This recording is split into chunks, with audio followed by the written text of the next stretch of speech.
ल तपाईकै पालो, तपाईँ उठ्नु होला। ली कुआन यूलाई सिङ्गापुर दिँदाखेरि ढुङ्गा दिएको थियो, उनले हिरा बनाए। तर नेपाललाई तपाईँको हातमा दिँदाखेरि हिरा दिएको थियो, तपाईँले ढुङ्गा बनाएर छोड्नुभयो। अब यसको कारबाही कसलाई गर्नु? र अर्को ऐतिहासिक प्रश्न, सिङ्गापुर, अमेरिका, चाइना, बेलायत सबै प्रधानमन्त्रीहरू देशका अति उत्कृष्ट विद्यार्थीहरू मात्रै प्रधानमन्त्री भएको छन्। एउटा उदाहरणको लागि बेलायतको विगत 70 वर्षदेखि सम्पूर्ण प्रधानमन्त्रीहरू अक्सफोर्ड विश्वविद्यालयका छन्। नेपालको विगत 70 वर्षदेखि कुन चाहिँ हाम्रो हाम्रो मन बुझ्ने प्रधानमन्त्री हामीले कुन चाहिँ पायौँ? तपाईँले कहिले विस्थापित हुने? अति निराश भइसक्यौँ हामी। 4चोटि 5चोटि प्रधानमन्त्रीको लागि मात्रै प्रधानमन्त्री होइन, जनताको लागि प्रधानमन्त्री तपाईँ कहिले हुने? हेर्नुहोस्, नेपालमा चाहिँ जस्तो विद्यालय छ त्यही पढ्ने हो नि। हेर्नुहोस्, तपाईँले बल्ल बोल्दै हुनुहुन्छ तपाईँ। रिसुको होइन नि, कहाँबाट ल्याउने? मैले अक्सफोर्ड कहाँबाट ल्याउने? अक्सफोर्ड विद्यालय नेपालमा त्रिपुर विद्या कहाँबाट अक्सफोर्ड विद्यालय ल्याउने? यहाँ त्यसमा अक्सफोर्ड पढाएको ज्ञान नेपालमा प्राइभेट स्कुल पाउने। उहाँले इङ्गित गर्नुभएको छ युवाहरूले अथवा देशको लागि सोच्ने प्रधानमन्त्री चाहिँ हाम्रो देशले कहिले पाउँछ र हाम्रो देशले विकासको गति कहिले लिन्छ भन्ने चाहिँ उहाँको प्रश्नको आशय। तपाईँले चाहँदै भन्ने कुरा त होइन नि। तपाईँले चाहे जस्तो बन्नुपर्छ भने के छ? यहाँ तपाईँले चाहे अक्सफोर्ड पढाएको को पढाउँछ नेपालमा? अक्सफोर्ड तपाईँको इच्छा, तपाईँ व्यक्ति हो नि। जनताको इच्छा अनुसार भाउ प्राइभेटमा आऊ। म तपाईँको इच्छा अनुसार न मुरा म जनताले चुनाव हो मलाई। त्यो जनताले चुनाव होइन मलाई। पार्लियामेन्टमा बहुमत पाएको होइन, बहुमत पाएको मान्छे होइन रे, अनि को तपाईँ हुने त?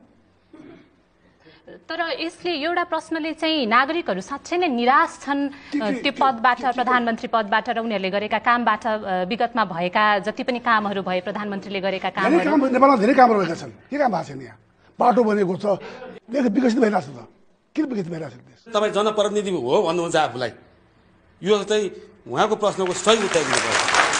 प्रधानमन्त्रीज्यू, कहाँबाट एक्सपोर्ट ल्याउने नेपालमा ल्याउने? यो चाहिँ खास जनताको निराशा बोलिरहेको छ जस्तो लाग्दैछ। हजुर, मैले बुझाएको छैन त भन्नुभएको थियो त्यहाँनिर नेताहरूले कस्तो केटाकेटी खेले जस्तो काम गरेको भनेर। केटाकेटी खेलेको काम गरे हो कि राजनीति त्यस्तै हो? केटाकेटीको खेल खेले जस्तो छ, केटाकेटी खेलेकै होइन। अनि के गरे त? त्यो धेरै कुरा भएको छ, त्यसले किन भएको छैन? के भयो भनिदिनुहोस् न। त्यो आरोप झुट्टा हो उसो भए? के सहमति भएर फिर्ता लिएको हो? भयो के भएको थियो? त्यो मैले भन्न चाहन्न म। यहाँ अलिकति भनिदिनुहोस् न, थोरै मात्रै। जबरजस्ती गर्न पाइन्छ? जबरजस्ती होइन, अनुरोध मात्रै हो। मेरो प्रश्न चाहिँ मुगली नारायणघाट खण्डको जुन बनाउ सडकलाई भत्काएर 2 वर्षदेखि हामी सबैजना अलपत्रमै परेका छौँ। कयौँ मान्छेले ज्यान पनि गुमाएका छन् र यस्तो असहज अवस्थालाई कसरी समाधान गर्छु त भन्नु नै हुन्छ होइन। अब हामी कसरी आशावादी रहने कि अब यो चाहिँ हुन्छ नै भनेर कसरी हामी विश्वास गर्ने? उहाँले दुर्घटनाको कुरा उठाउनु भयो। त्यही बाटोमा यो विस्तार सुरु भए यता जम्मा 36 किलोमिटरको बाटो बनाउने क्रममा चाहिँ 47 जनाले ज्यान गुमाइसकेका छन्, 18 जना बेपत्ता भएका छन्, अरू धेरै घाइते पनि छन्। अझ कतिजनाले ज्यान गुमाउनु पर्छ त्यो बाटो बनिसक्दाखेरिसम्म? कहिले बन्ला त बाटो? उहाँहरूले त दिएको समयभित्र हामी सक्दैनौँ भनेर भनिसक्नु भएको छ। पैसा थप्दिउँला, बाटो छिटो बनाउनुपर्छ। त्यो आफै हेर्छु, लाइफलाइन त्यही हो, उपाय छैन। ठेकदारहरूले आफूले पाएको समयभित्र हामी अहिले दिन चाहिँ सक्दैनौँ बाटो भनेर उहाँहरूले भनिसक्नु भएको छ। अब के हुन्छ? यो ठेकदारले सक्दैन भने हाम्रो के लाग्छ भने फेरि गर्न भन्नु पर्यो नि। तपाईँलाई चाहिँ कस्तो प्रधानमन्त्री चाहिएको त? अब एकदम राम्रो, सबैको गरिबको चाहिँ दुःख पीरहरू बुझ्ने, त्यसो फटे कुरा बोलेर जनतालाई झुक्क्याएर 2 दिन बालुवा छरेर हुँदैन। जनताको आँखा तिखो भइसक्यो, अब जनता बाठा भइसके। भोट चुनावमा त साँठगाँठ चर्को हो भन्ने चाहिँ हल्ला थियो नि।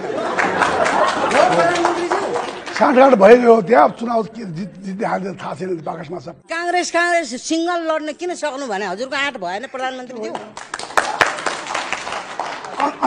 अन्त सिङ्गल लड्या छ नि।